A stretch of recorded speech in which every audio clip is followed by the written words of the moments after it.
ଭାଇ ଏ ଯୋଉ ସାବିତ୍ରୀ ଓଷାରେ ତମେ ଆଗରୁ କଣ ଦେଖିଛ? ଆଗ କାଳେ ସ୍ତ୍ରୀ ଲୋକମାନେ ବଡି ଭୋରୁ ଉଠୁଥିଲେ, ନିଜ ନିତ୍ୟକର୍ମ ସାରୁଥିଲେ, ଘରୁ ଯୋଉ ଭାର ଆସୁଥିଲା, ଶାଢୀ ଆସୁଥିଲା, ତାକୁ ପିନ୍ଧୁଥିଲେ, ସ୍ୱାମୀକି ଉଠେଇକିନା ତାଙ୍କୁ ପୂଜା କରୁଥିଲେ, ଗୋଟେ ଭକ୍ତି ଭଲ ପାଇବା ଥିଲା। ଏବେ ଯୋଉ ମଡର୍ଣ୍ଣ ବୋହୂ ସବୁ ହେଇଛନ୍ତି ତମେ ଦେଖିବ, ଯୋଉ ନୂଆ ନୂଆ ଶାଢୀ, ଯୋଉ ମେକଅପ, ଯୋଉ ଷ୍ଟାଇଲି, ହାତରେ ମେହେନ୍ଦୀ, ତମେ ଦେଖିବ ତମେ ଭାବୁଛ କଣ ସ୍ୱାମୀଙ୍କ ଲାଗି ତାଙ୍କର ଭକ୍ତି? ହେ, ସବୁ ଷ୍ଟାଟସ ପକେଇବା ପାଇଁ ଭାଇ।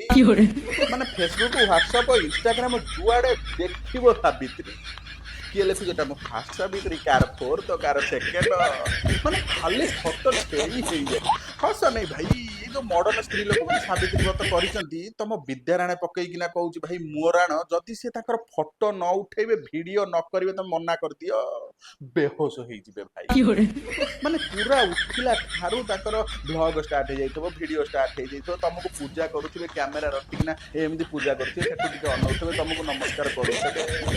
ମାନେ ଏତେ କ୍ୟାମେରା, ଏତେ ଫଟୋ ଭିଡିଓ ଏମିତି ଥୁଆ ହଉଛି, ମଝିରେ ମଝିରେ ଲାଗୁଛି ତମ ବାହାରିକିନା କହିଦେବେ ହାଏ ମୁଁ ଆସିଗଲି। ହସ ନାଇଁ ଭାଇ, ସତରେ।